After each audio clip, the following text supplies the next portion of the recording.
Hooey! It's louisity again, and for this video, I'm going to be talking about the book Everything Everything by Nicola Yoon. Hoorah!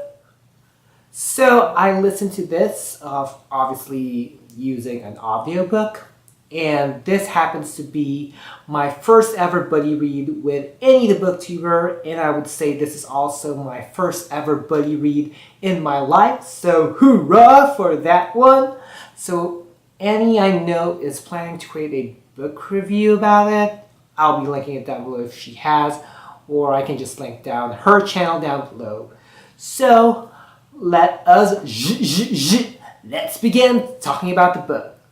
So the premise of the book, this is about Maddie Whittier. She has this condition called SCID, which is also known as a bubble baby or the bubble syndrome, wherein a person is like allergic to anything. It's like an immunodeficiency syndrome wherein a person is immune system is just really low, that anything, like everything can trigger that person. So that is the case for her. She has always been living inside a room for her entire life, and also that's where how her everyday life goes with her mom, with Carla, who happens to be kind of like her nanny.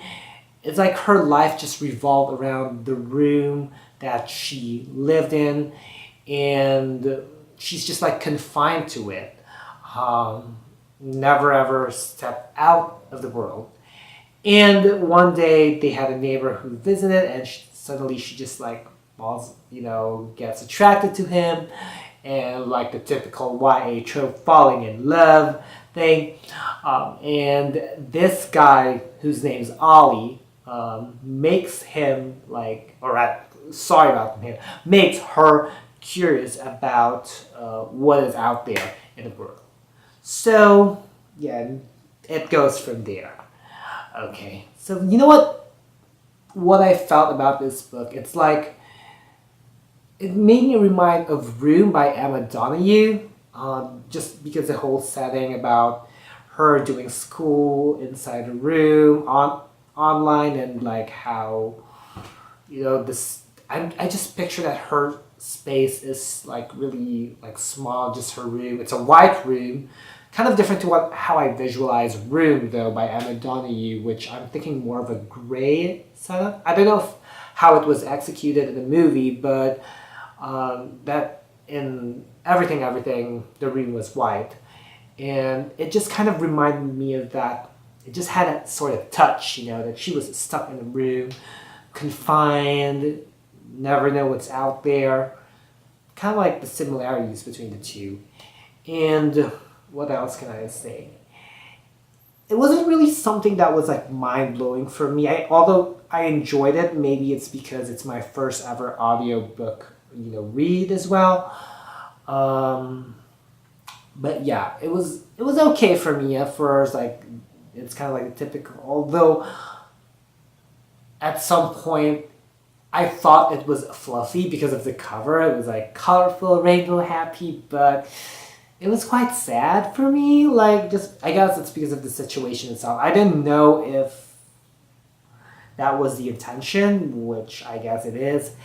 And to me, it was good. It was like the sadness. I felt the emotions for it, but for some parts, I felt like there was just a lot of blabbering, I guess. It was just like, okay, it was just like a monotone, kind of like, kind of for me. Okay, as a consumer, guys, my reviews are as if this is just coming from like an everyday consumer. I'm not a literary critic, obviously. Just saying. Anyway, going back to the review.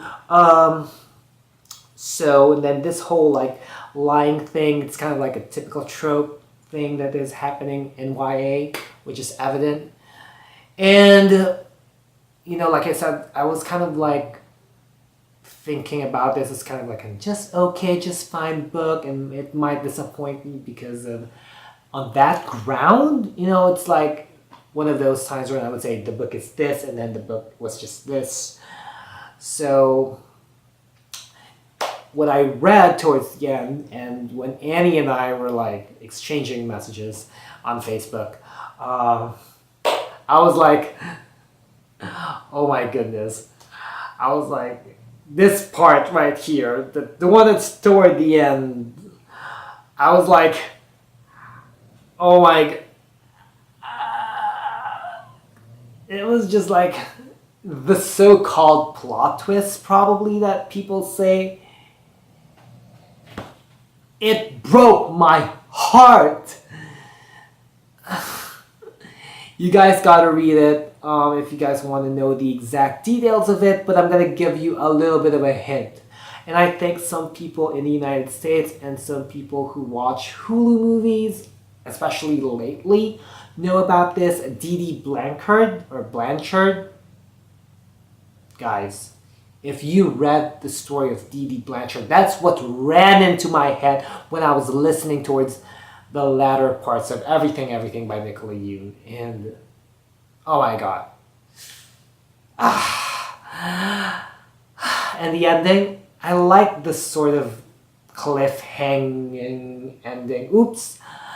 I kind of said something, but I didn't tell you. I'm not going to tell you much about why I said cliffhanging. You got to read it for yourself. But it was kind of a little bit of a cliffhanging, open-ended. I don't know if Nicola Yoon is going to create like a sequel for this. Who knows? But I like it the way it is as of the moment for me. But if ever Nicola Yoon is going to create like a follow-up story for this one, then I might give it a try. And hopefully I would like it. But I just like those latter parts. And there were scenes that were kind of cute, you know. And I just want to share this. Like, this is just, I know, kind of like a segue compared to like what this book is about. I'm going to bring a little bit of a Pinoy Big Brother here because before listening to this book or reading, okay, I was reading What If It's Us, and there's a character named Arthur, and they keep on mentioning art there, which, you know, we all, if you guys watch Pinoy Big Brother, the first batch, like the teens batch, the first batch of teens, there was a guy there named Art. So it's like, okay, they keep on saying art every now and then in the book, and I was like, And then here in everything, there's a guy named Ollie, although the spelling is different from the housemate in Pinoy Big Brother, but it was like, you can pronounce his name like Ali, like Muhammad Ali. I was like, what is going on?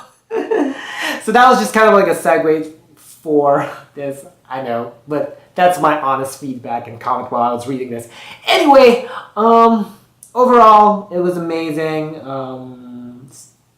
It's because of the ending. It really like pulled up the book. It was kind of okay at first, but then it went amazing. So I would say it's amazing because it's still stuck in my head. I'd say, I guess. I would give it though like 4 out of 5 because it was amazing. Yet, oh my god, I keep on saying. Feel free to comment down below how many times I said the word amazing in this video. So I gave it 4 out of 5 because it wasn't like super majestic all throughout.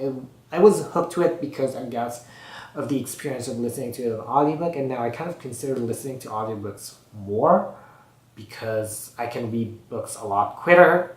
Like, you know, it took me like, well, this is still kind of slow, like almost a week for me to finish because you guys know I have other things to do in life and I still need to work on getting focused in terms of reading. But yeah, I'm considering reading audiobooks. But yeah, 4 out of 5. It's fluffy, cute. It was kind of okay, but then again, it kind of popped out towards the end.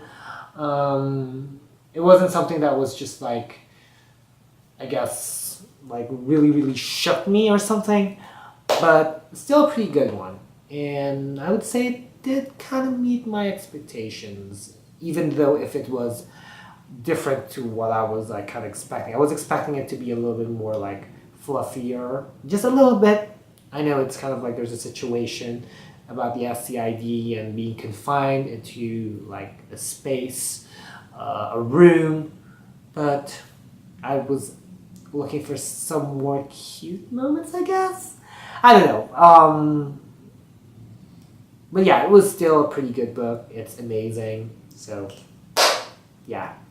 So I guess that's about it. I am looking forward for another buddy read. Feel free to check out my previous hauls if you guys probably some of those books I haven't read yet. I know that in some of my previous hauls I haven't read some of my books, but most of them I already read.